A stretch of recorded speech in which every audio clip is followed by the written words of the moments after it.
Bonjour tout le monde, c'est Yannick, j'espère que vous allez bien. On se retrouve aujourd'hui pour parler du Xiaomi 12 Pro, le dernier smartphone haut de gamme de Xiaomi, en attendant l'Ultra en tout cas. Grand écran AMOLED, Snapdragon 8 Gen 1, triple capteur photo de 50 mégapixels, une recharge rapide de compète. Je vais vous donner mon avis sur ce smartphone. Je vais vous dire ce qui est bien, mais aussi ce qui cloche, parce que oui, il y a des trucs à dire là-dessus. Mais tout d'abord, il me tenait à cœur de vous remercier d'être toujours plus nombreux sur la chaîne.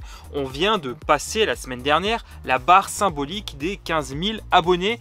Merci infiniment pour votre soutien, et vous-même qui êtes en train de regarder cette vidéo, si vous n'êtes pas encore abonné, n'hésitez pas à jeter un œil sur mon contenu, et si ça vous plaît, rejoignez-nous en activant la petite cloche. Merci infiniment comme toujours. Allez, on rentre dans le vif du sujet. Le Xiaomi 12 Pro est plus imposant que son petit frère, le Xiaomi 12. Il conviendra à ceux qui veulent un grand écran. Mais avant de nous attarder à la dalle, parlons d'abord du dos. Voici le coloris noir. Son dos mat ne marque pas les traces de doigts. On voit apparaître Xiaomi juste en bas de la coque. Le bloc photo ressort et le capteur photo principal se fait remarquer. Nous apercevons la mention 50 mégapixels. Sinon, on aura une bonne prise en main. Mais je le trouve un poil glissant peut-être. La tranche supérieure nous montre un capteur infrarouge, une grille de haut-parleurs avec la mention Harman et Kardon. La tranche droite révèle des touches de réglage du volume et d'allumage, un grand classique chez Xiaomi. Enfin, sur la tranche inférieure, nous voyons apparaître une autre grille de haut-parleurs, l'emplacement dual nano SIM et un port USB-C. On ne peut pas étendre la mémoire de stockage sur ce smartphone. Passons désormais en façade, on aura un très bel écran AMOLED, très lumineux. Xiaomi nous propose vraiment quelque chose de très bien sur cet appareil. Il est d'une dimension de 6,73 pouces, affiche 3200 par 1440 pixels au taux de rafraîchissement adaptatif de 120 Hz. Nous retrouvons sur ce smartphone la technologie LTPO qui permet de passer de 1 à 120 Hz automatiquement en fonction du contexte. Quand vous regardez une photo, une vidéo, naviguez dans l'interface ou que vous jouez par exemple. Le taux de rafraîchissement va changer. Cela permet d'économiser un peu en énergie, mais MIUI nous permet toujours de choisir manuellement entre les modes 60 ou 120 Hz. Ça c'est toujours cool. En plein soleil, aucun problème, cet écran propose un pic à 1500 nits. On a un mode soleil dans les paramètres. Comme toujours, Xiaomi permet de changer la colorimétrie en fonction de ses goûts. Rien à reprocher, c'est un vrai bonheur de l'utiliser au quotidien. Pour visionner du contenu, il se montre naturellement efficace, les bords sont légèrement incurvés. Pour éviter les actions accidentelles, on peut modifier la taille de la zone tactile sur les bordures. L'écran est protégé par du Corning Gorilla Glass Victus. Le capteur d'empreinte est directement intégré à l'écran et se montre réactif. Rien à signaler. J'ai déjà parlé dans une vidéo dédiée de l'interface MIUI 13. Il y a naturellement un certain nombre de nouveautés, mais ce n'est pas si transcendant finalement. L'interface du Xiaomi 12 Pro est basée sur Android 12. Je rappelle que je teste ce smartphone avec une ROM chinoise. Toutefois, je vous parlerai très bientôt de la version globale. Ce que je retiens de mon expérience, plus de personnalisation et des widgets plus animés. Xiaomi parle aussi d'optimisation pour rendre le tout plus fluide, plus rapide, moins buggé. Un petit hub que l'on peut placer à gauche ou à droite de l'écran permet d'accéder à ses applications favorites. C'est appelé Sidebar. Le centre de contrôle permet de piloter ses appareils connectés sans avoir à passer par Xiaomi Home.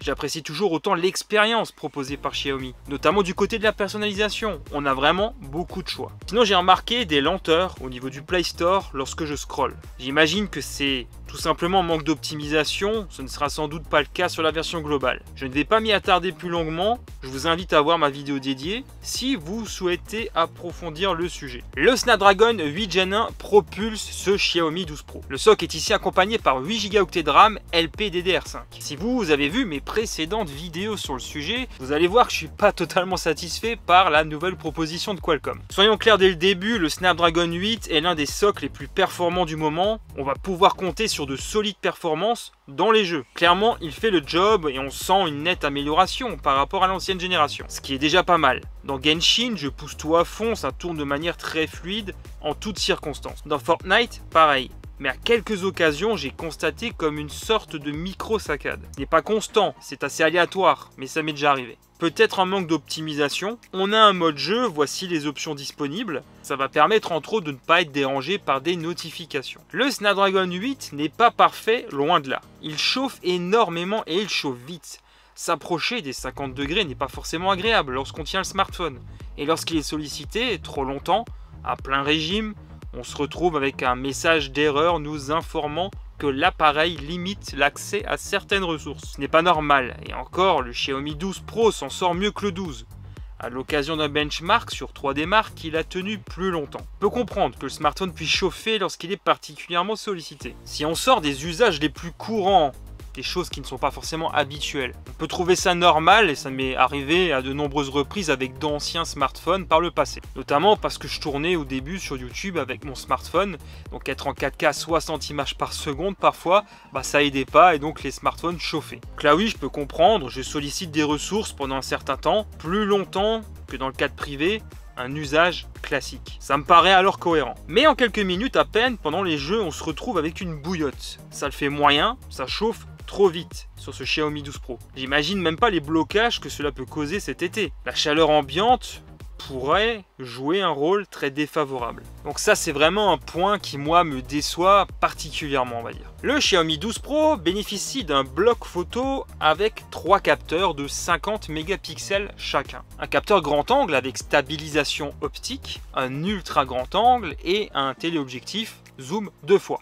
Alors, est-ce que c'est le trio gagnant? On va en parler. Commençons avec le capteur grand angle Sony IMX707. Ce dernier ne manque pas d'atouts, vous allez voir. Les clichés sont de très bonne qualité avec beaucoup de détails en plein jour. J'ai beaucoup aimé m'en servir et comme je me suis pas mal baladé ces dernières semaines, j'en ai profité pour voir ce qu'il avait dans le ventre. Je ne suis pas déçu, il est bon, j'ai assez peu de choses à lui reprocher. La gestion de l'exposition est peut-être perfectible, mais les détails sont là. La colorimétrie me semble aussi un petit peu plus aguicheuse qu'auparavant. Non, c'est un excellent capteur, le mode portrait est efficace, avec un flou d'arrière-plan bien géré. De nuit, il fournit des prestations très satisfaisantes également. Le mode nuit se montre à la hauteur. Il réduit le bruit numérique sans forcer le lissage et récupère plus de couleurs. C'est très propre. Continuons avec l'ultra grand angle. C'est un capteur Samsung JN1. Le résultat n'est pas mauvais, mais je ne suis pas plus transcendé que ça. Je m'attendais à quelque chose de plus développé, surtout au niveau des détails.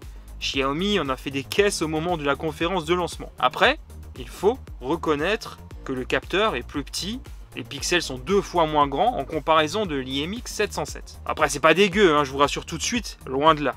En mode nuit, on aura un bon rendu, même si en retrait à mesure que l'on s'approche des bords, avec la présence de bruit numérique de plus en plus marquée. C'est aussi un JN1 sur le dernier capteur, un zoom 2 fois. Je suis globalement satisfait du résultat obtenu, je suis content que Xiaomi ne nous ait pas foutu un capteur macro pour le coup. Je trouve cette proposition plus intéressante que sur le Xiaomi 12. Globalement, je suis plutôt content de la partie photo de ce smartphone, sauf peut-être la partie selfie. Le capteur de 32 mégapixels fait un job plutôt moyen, manque de détails et il surexpose pas mal aussi. C'est pas le point fort de ce smartphone, c'est dommage de négliger cet aspect là. Sur le Xiaomi 12 Pro, on retrouve un mode absent du Xiaomi 12 qui est le mode Super Moon. J'ai bien aimé m'en servir, c'est plutôt réussi je trouve. Tiens, maintenant parlons un petit peu de la qualité vidéo de ce smartphone. Qu'est-ce qu'il y en a exactement? Le capteur frontal nous permettra de filmer jusqu'en 1080p à 60 images par seconde. Oui, du 1080p seulement, alors qu'aujourd'hui beaucoup de smartphones, notamment chez une certaine marque coréenne, vont maintenant jusqu'en 4K, même à l'avant.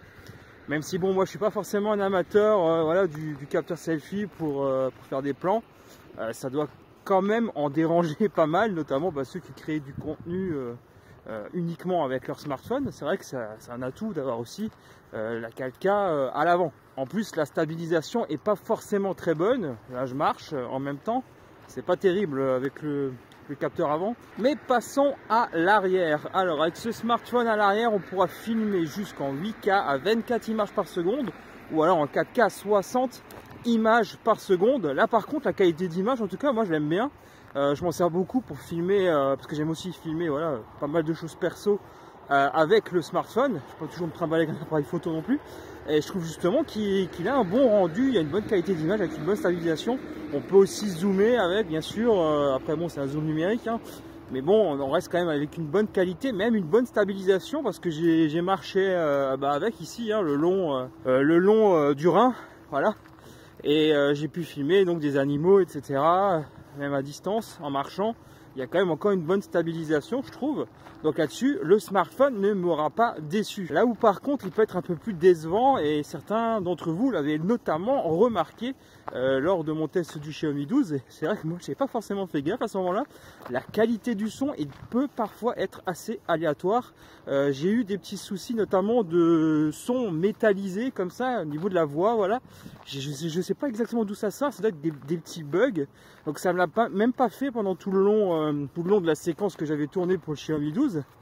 C'est assez étrange, c'est aléatoire, je pense que ça doit être un bug. De toute façon, on aura encore l'occasion de reparler des prouesses en matière de vidéo et de photos de ce smartphone, puisque je compte le confronter en fait au Xiaomi 12 et à un smartphone Xiaomi de l'année dernière. Voilà, vous en saurez plus très bientôt, parce que je prépare ça depuis quasiment le début, depuis que j'ai ces smartphones. Voici l'interface de l'appareil photo. On reste dans la même philosophie qu'auparavant. À noter que la prise de photo est extrêmement rapide, on peut mitrailler. Xiaomi propose un mode clone, du slow motion, time-lapse et plein de bonnes petites choses. J'y reviendrai d'ailleurs à l'occasion d'une autre vidéo dédiée. Comme je disais en introduction, ce smartphone fournit une expérience audio stéréo signée Harman et Kardon qui est de qualité. Je vais un peu me répéter par rapport au Xiaomi 12. C'est excellent, pas de déséquilibre entre l'un ou l'autre haut-parleur. On a du Dolby Atmos, c'est propre même si les aigus et les graves sont davantage mis en avant.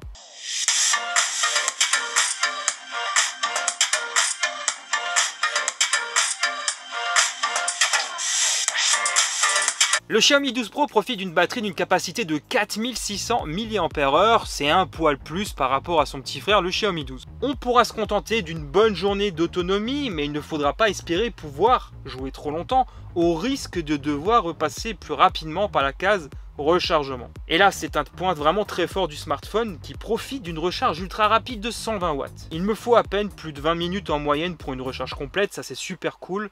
Xiaomi démontre son savoir-faire dans ce domaine. Et aussi d'une certaine maîtrise, il faut bien l'avouer. Lors de mon unbox, vous aviez été quelques-uns à me poser des questions autour des Xiaomi 12 et Xiaomi 12 Pro. La plupart des questions concernaient tout de même le Xiaomi 12, donc j'avais répondu à ce moment-là. Là, j'ai 2 questions, je crois, seulement pour le Xiaomi 12 Pro. Donc on m'avait demandé si c'était possible d'avoir un retour d'accroche réseau sur le Xiaomi 12 Pro. Alors me concernant, je vois pas franchement de différence par rapport à d'autres smartphones, notamment là un Pixel que j'utilise couramment. En fait là non, je vois pas vraiment de différence, même au point de vue débit en 4G, le Xiaomi 12 Pro lui était un peu plus lent. Après, si je dis pas de conneries, sur la version chinoise, il manque l'AB20. J'en profite pour le préciser parce que je l'avais pas dit au début de la vidéo. On m'avait également demandé si sous MIUI 13, il était possible de mettre un widget avec une galerie photo. Alors oui, c'est totalement possible, on met une sélection de photos, tout simplement, et voilà, ça défile dans un widget. Le Xiaomi 12 Pro est un smartphone qui coche beaucoup de cases. Il a de bonnes performances, un très bel écran AMOLED, une partie photo plutôt très correct, une recharge rapide de compète, mais je vais finalement lui reprocher la même chose qu'au Xiaomi 12. Si les performances sont là, la chauffe aussi. Même si ce smartphone s'en sort finalement mieux que son petit frère, c'est quand même un point moi qui me chiffonne particulièrement. Déjà que pendant la période hivernale, c'est déjà un problème, j'imagine pas ce qui va se passer cet été. Comme ça, vous avez vraiment mon avis sur ce smartphone. On attend toujours d'ailleurs de découvrir la version globale. Encore un petit peu de patience. Mais pour tous ceux qui ne peuvent pas attendre, ce smartphone est disponible sur le site Trade in Shenzhen. Je vous affiche les prix des Xiaomi 12 et 12 Pro à l'écran. J'ai déjà pu tester quelques smartphones grâce à eux sur la chaîne, et je pense qu'ils sont sérieux. Dites-moi ce que vous avez pensé de ce smartphone et si vous comptez peut-être l'acheter. Je prépare aussi une future vidéo qui va confronter ce Xiaomi 12 Pro à son petit frère le Xiaomi 12 et un modèle de l'an dernier. On parlera photo, car j'ai encore quelques petites choses à vous dire sur la partie photo et vidéo. Et ce sera en même temps l'occasion pour moi de refaire un point sur tous les modes qui sont disponibles. Voilà, on arrive à présent à la fin de cette vidéo. Comme d'habitude, si elle vous a plu, un immense merci de me soutenir en lâchant un gros pouce en l'air et en vous abonnant, en activant la petite cloche si ce n'est pas encore fait. Merci, merci beaucoup. Pour ma part, je vous retrouve très vite pour de nouvelles vidéos. D'ici là, prenez soin de vous, portez-vous bien. Allez, ciao tout le monde.